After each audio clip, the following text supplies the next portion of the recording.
ರೇಣುಕಾಸ್ವಾಮಿ ಸಮಾಧಿ ಧ್ವಂಸಗೈದ ದರ್ಶನ್ ಗ್ಯಾಂಗ್. ನಟ ದರ್ಶನ್ ತೂಗುದೀಪ ಅಂಡ್ ಗ್ಯಾಂಗ್ನಿಂದ ನಡೆದ ರೇಣುಕಾಸ್ವಾಮಿ ಭೀಕರ ಹತ್ಯೆ ಪ್ರಕರಣ ರಾಜ್ಯದಾದ್ಯಂತ ಸಂಚಲನ ಮೂಡಿಸಿತ್ತು.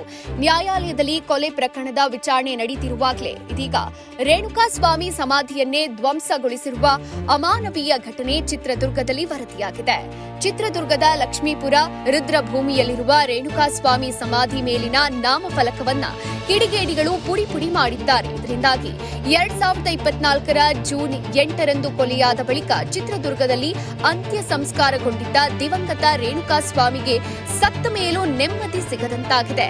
ರೇಣುಕಾಸ್ವಾಮಿ ಸಮಾಧಿಯನ್ನ ಯಾವ ಕಾರಣದಿಂದ ಧ್ವಂಸ ಮಾಡಲಾಗಿದೆ ಎಂಬುದು ಸ್ಪಷ್ಟವಾಗಿಲ್ಲವಾದರೂ ಈ ಘಟನೆಯು ರೇಣುಕಾಸ್ವಾಮಿ ಕುಟುಂಬಕ್ಕೆ ಮತ್ತೊಂದು ಆಘಾತ ತಂದಿದೆ.